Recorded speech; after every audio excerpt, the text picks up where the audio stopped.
तो हेलो दोस्तों, स्वागत है आपका एग्जाम ओरिएंटेड बाई टी में।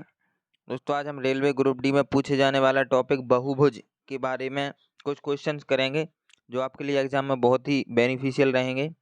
तो चलिए सबसे पहले हम देख लेते हैं इम्पोर्टेंट सूत्र क्या है इसके। दोस्तों इसके इम्पोर्टेंट सूत्र ये हैं, इन सबको आपको याद कर लेना है। अंतः कोणों का योगफल n-2 इंटू 180 होता है और सभी बाह्य कोणों का योगफल 360 डिग्री में है। ये सभी बहुभुज के बाह्य कोण, आपको ये केवल फॉर्मूले याद रखना है, इस बेस पे आपके पूरा बहुभुज बिल्कुल बन जाएगा। तो चलिए आगे शुरू करते हैं, आपको फॉर्मूले बिल्कुल इसका स्क्रीनशॉट ले लेना है। तो चलिए हम आगे बढ़ते हैं क्वेश्चंस की तरफ। ये है अंतः कोण। तो ये देखिए पहला क्वेश्चन,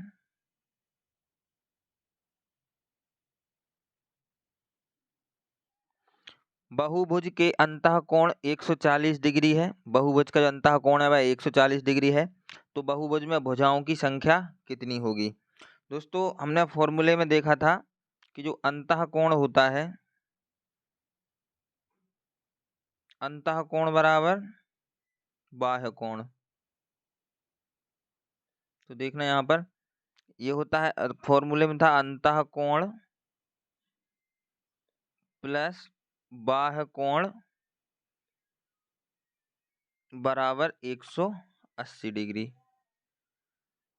तो यहाँ पर देखिए हमारे लिए अंतः कोण कितना दे के रखा है, अंतः कोण है 140 प्लस बाह्य कोण हमें निकालना है, बाह्य कोण हमें निकालना है बराबर 180। तो 180 में से 140 गया तो बाह्य कोण कितना आ गया 40। जब हमारा बाह्य कोण 40 आ गया, हमें क्या बताना है, भुजाओं की संख्या। तो हमने एक चीज और पढ़ी थी कि भुजाओं की संख्या बराबर क्या होता है फॉर्मूले में, भुजाओं की संख्या बराबर होता है 360 बटे बाह्य कोण। तो बाह्य कोण का मान कितना है 40, 40 से भाग दे देंगे तो कितना आ गया हमारा 9। तो ये अपनी क्या आ गई, भुजाओं की संख्या। चलिए बढ़ते हैं अगले क्वेश्चन की तरफ। नियमित षटकोण का प्रत्येक अंतः कोण बराबर होगा। नियमित षटकोण का प्रत्येक अंतः कोण बराबर होगा। तो दोस्तों इसके लिए भी हमने ऊपर फॉर्मूला देखा था कि बाह्य कोण बराबर क्या होता है, बाह्य कोण बराबर 360 अपॉन एन। ये हमारा बाह्य कोण का फॉर्मूला होता है 360 अपॉन एन। तो यहाँ पर क्या है, एन का मान कितना दिया है दोस्तों, ये षटकोण है, षटकोण का मतलब एन का मान कितना हो गया, एन का मान हमारा 6 हो गया, षटकोण है। तो यहाँ पर क्या हो जाएगा 360, एन का मान कितना है 6, 6 से भाग दे देंगे, 6 सिंह 36। तो यहाँ पर अपना निकल के आ गया 60। 60 क्या आ गया अपना, बाह्य कोण आ गया अब 60। लेकिन हमें बताना क्या है, अंतः कोण। तो हमने बस अभी थोड़ी देर पहले ही फॉर्मूला देखा था कि जो अंतः कोण होता है, अंतः कोण प्लस बाह्य कोण बराबर कितना होता है 180 डिग्री। फॉर्मूला था अंतः कोण प्लस बाह्य कोण बराबर 180 डिग्री। तो हमारे पास अब कितना है अंतः कोण, सॉरी बाह्य कोण, बाह्य कोण है हमारे पास 60 प्लस अंतः कोण बराबर 180। अब यहाँ पर देखिए आप कितना हो जाएगा, ये 60 उस तरफ जाएगा तो 180 में से माइनस हो जाएगा, बचा कितना 20, सॉरी 180 में से माइनस हो जाएगा तो 140 बचेगा। 140 हमारा क्या आ गया,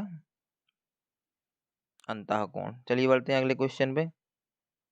अगला क्वेश्चन है, बहुभुज के अंतः कोण का योग, बहुभुज के जो अंतः कोण हैं उनका योग कितना दिया हुआ 1260। तो बहुभुज की भुजाओं की संख्या ज्ञात कीजिए।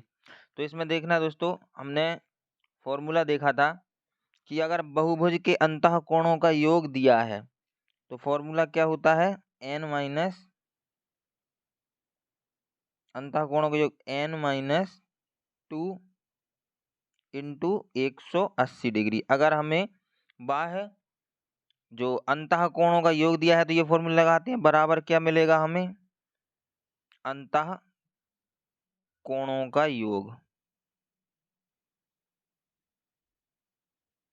ये हमें मिलता है। तो यहाँ पर हमें अंतः कोणों का योग कितना दिया हुआ है 1260 दे रखा है, और ये हो गया n-2 इंटू 180 दिया है।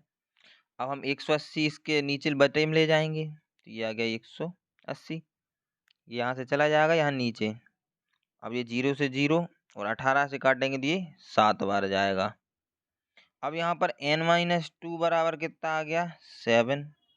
अब n-2 बराबर 7 आ गया, तो देखना अब हम इस n-2 का माइनस का 2 साइड ले जाएंगे, बचेगा क्या, 7 प्लस का 2 हो जाएगा, +2। तो n की वैल्यू क्या आ गई, 2, सॉरी 9।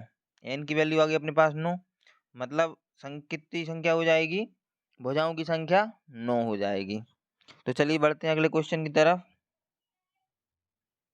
एक बहुभुज के 54 विकर्ण हैं, तो बहुभुज में भुजाओं की संख्या ज्ञात कीजिए। बहुभुज के विकर्णों की संख्या कितनी दी है दोस्तों, 54।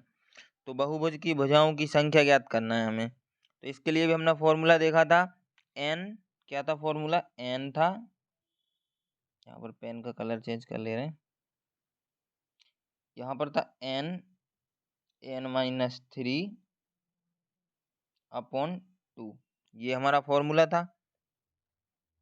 तो चलिए अब इसे सॉल्व करते हैं। अब यहाँ पर कितना दे के रखा है, n की वैल्यू कितनी दे के रखी है, n मतलब देखना बहुभुज के विकर्णों की संख्या बराबर कितना जाएगा, 54। विकर्ण हमारे 54 हैं, क्योंकि विकर्णों की संख्या बराबर ही तो ये फॉर्मूला था। तो 54 बराबर में ये आ जाएगा। अब यहाँ पर 2 का गुणा हो जाएगा 54 में, 2 का गुणा हो गया 54 में, तो कितना बचा, n-3 और बचा कितना, 108।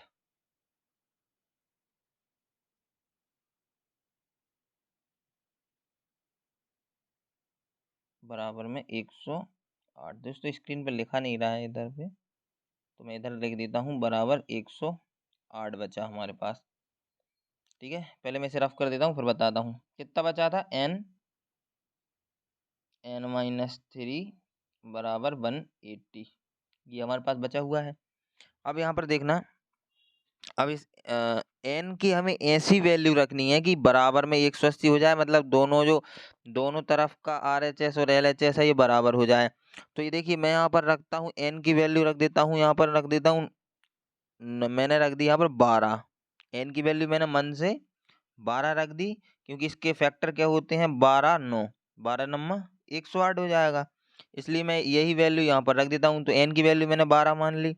जब n की वैल्यू यहाँ पर 12 हो गई, तो यहाँ पर कितनी हो जाएगी, 12 माइनस 3, तो कितना बचा, 12 इंटू 9, 12 नम्मा 108। देखिए ये वैल्यू और ये वैल्यू दोनों बराबर हो गई, मतलब हमारी जो n की वैल्यू है वह कितनी आ गई, 12। इसका मतलब जो भुजाओं की संख्या कितनी होगी, 12। आई होप आपको ये समझ में आ गया होगा। तो दोस्तों ये थी हमारा आज का बहुभुज। आप ये फॉर्मूले के आधार पर पूरा बहुभुज कर सकते हो, आपको कोई भी दिक्कत नहीं होने वाली। देखना अंतः कोणों का योग दिया हो अगर आप लोगों को, तो आप ये फॉर्मूला लगा सकते हो।